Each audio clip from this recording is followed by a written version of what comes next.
it's so good to see you all again. We've got a lot in store for you today, so let's dive right in, just like Peter here, into the Bible, and let's see Jesus appear to his disciples one more time on the shores of the Sea of Galilee.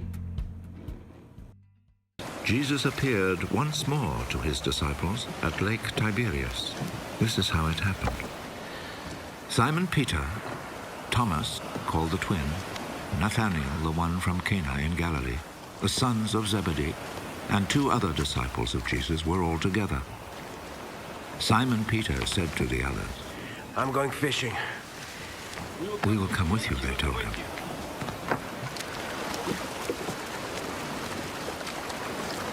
So they went out in a boat, but all that night they did not catch a thing.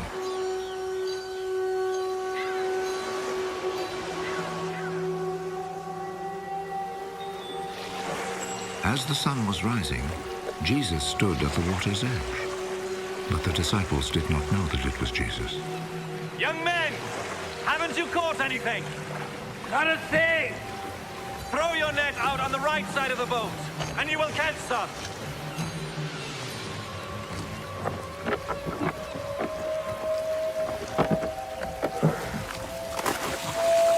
So they threw the net out and could not pull it back in because they had caught so many fish.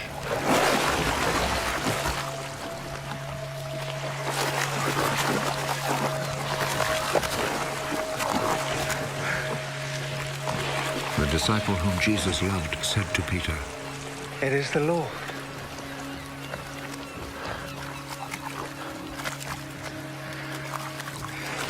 When Peter heard that it was the Lord, he wrapped his outer garment around him, for he had taken his clothes off, and jumped into the water.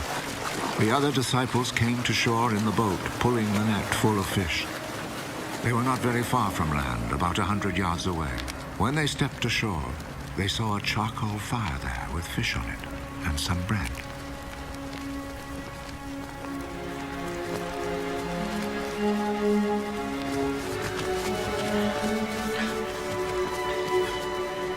Bring some of the fish you've just caught. Simon Peter went aboard and dragged the net ashore full of big fish, 153 in all.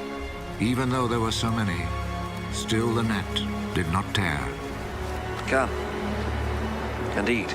None of the disciples dared ask him, "Who are you?" because they knew it was the Lord. So Jesus went over, took the bread, and gave it to them. He did the same with the fish. This then was the 3rd time Jesus appeared to his disciples after he was raised from death. After they had eaten, Jesus said to Simon Peter, Simon, son of John, take care of my lambs. A 2nd time, Jesus said to him, Simon, son of John, do you love me? Yes, Lord. You know that I love you. Take care of my sheep. A 3rd time, Jesus said, Simon, son of John, do you love me?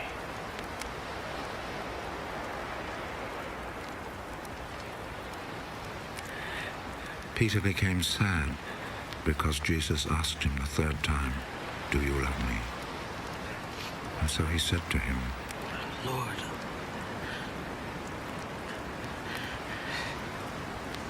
You know everything.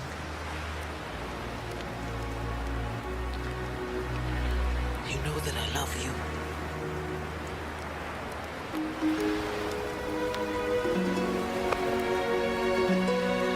Take care of my sheep.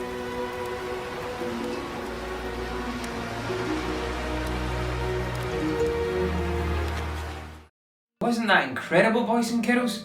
Imagine what it would have been like to be one of the disciples, and how encouraging that was for Peter to hear from Jesus. Now let's take a look at it in the Bible itself.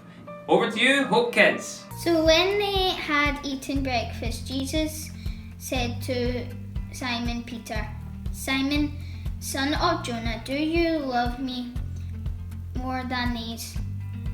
He said to him, Yes, Lord, you know that I love you. He said to him, Feed my lambs. He said to him again a second time, Simon, son of Jonah, do you love me? He said to him, Yes, Lord, you know that I love you. He said to him, Tend my sheep. He said to him the third time, Simon, son of John, do you love me? Peter was grieved because he said to him the third time, Do you love me? And he said to him, Lord, you know all things. You know that I love you. Jesus said to him, Tend my sheep. Hi boys and girls, for today's craft we're going to be making some fish that are stuck in a net. Now you can play about with the net when it's flat as well and the fish move about inside it. So what we're going to need is some washing up liquid, some white card, a sealable freezer bag, permanent marker, scissors, sellotape and some colouring pens. First of all, what we're going to do is we're going to make our fish. This is one that I drew earlier and coloured in. And I'm going to show you what to do to make it a little bit more waterproof so that when it goes into the liquid, the colours don't disappear off of it. So what we'll do first is cut round about it roughly, just leave a little bit of space round about it. So you cut round about it like that first, and then what we're going to do is we're going to stick the sellotape onto the fish. So you stick it onto the edge, and then it's on there, just like that, and then fold it down at the back. So what's happening is it's making a waterproof cover at the back and at the front. A laminator, you can laminate them instead of using sellotape. You've got your whole fish covered like this.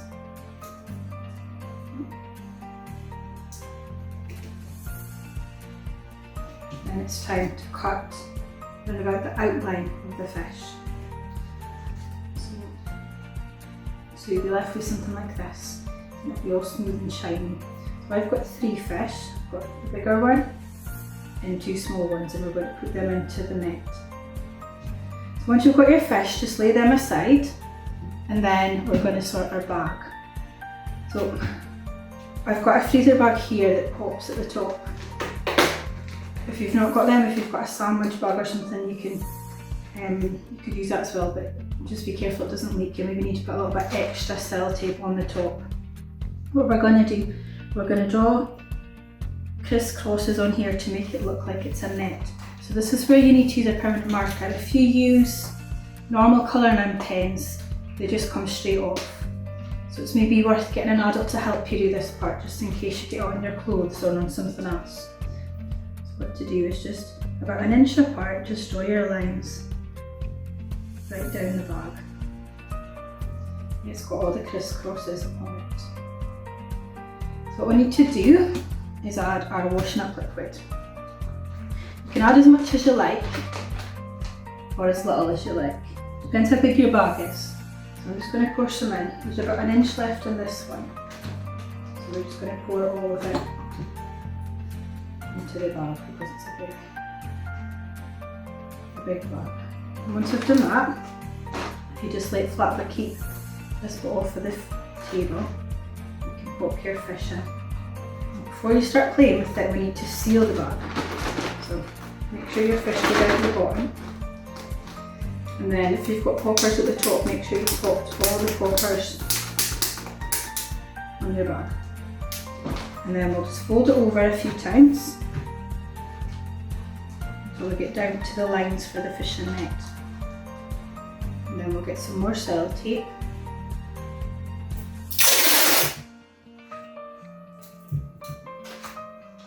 We'll turn it over.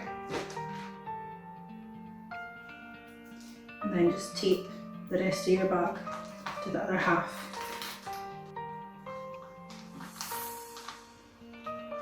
Here it is. So you've got a bag that you can squish and your fish are going to swim about in it. Enjoy doing your craft, boys and girls. Bye! Grooch! Scott. Episode 1, John Knox. Who was John Knox? In 1514, John Knox was born near Haddington, just outside Edinburgh. 1536, Knox graduates from St Andrews University and is ordained as a priest there. 1543, Knox is born again and starts to follow Jesus. 1545, Knox becomes a bodyguard for another great Scot, George Wishart the preacher. 1546, George Wishart is burned alive in St Andrews and Knox escapes to live in the castle there. The French invade Scotland.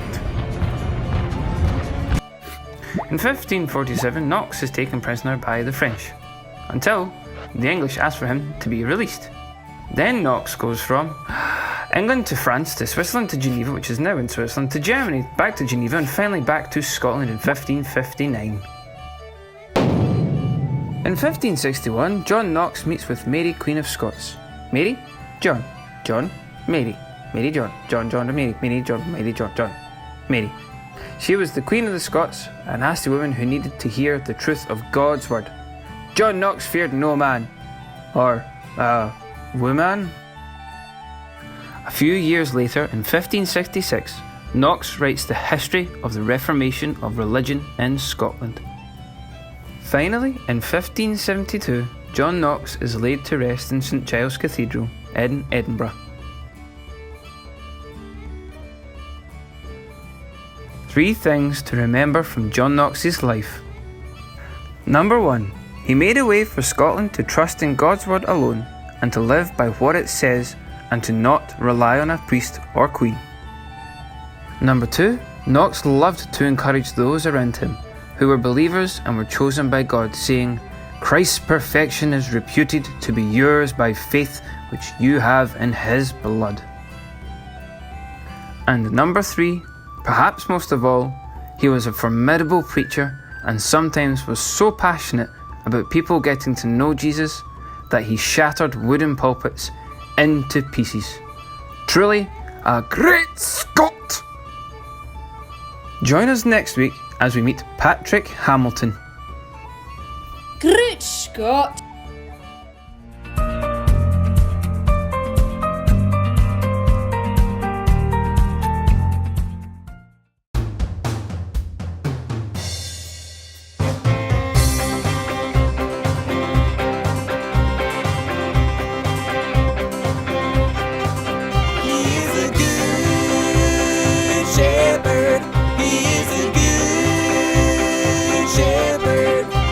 The shepherd's job is to care for sheep so they don't go astray. Well, I'm a sheep in the flock of God, and I know Jesus said, I am the good shepherd. The good shepherd lays down his life for the sheep. Shepherd, he is a good shepherd. The shepherd's job is to care for sheep so they don't go astray. Well, I'm a sheep in the flock of God, and I know Jesus said, I am the good shepherd. The good shepherd lays down his life for the sheep.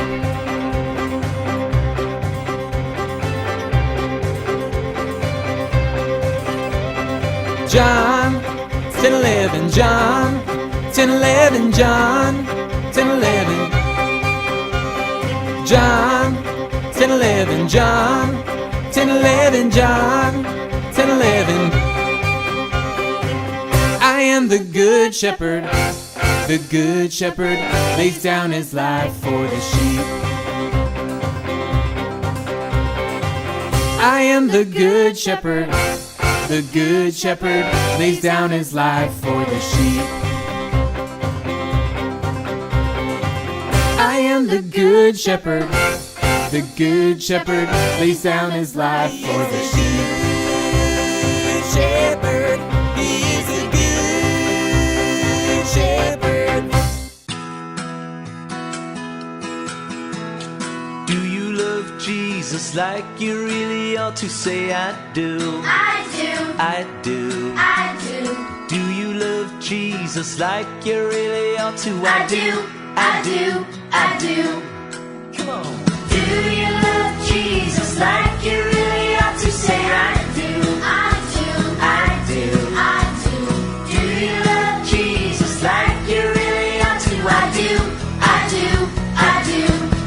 love him like a fish loves water, like a bird loves to say,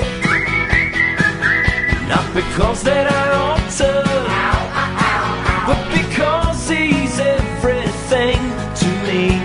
Do you love Jesus like you really ought to? Say I do, I do, I do, I do. Do you love Jesus like you really ought to? I do, I do, I do. I love him like a bee loves a blossom, like a flower loves the sun.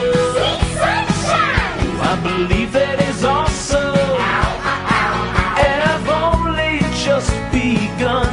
Oh my. Do you love Jesus like you really ought to? Say I do, I do, I do, I do.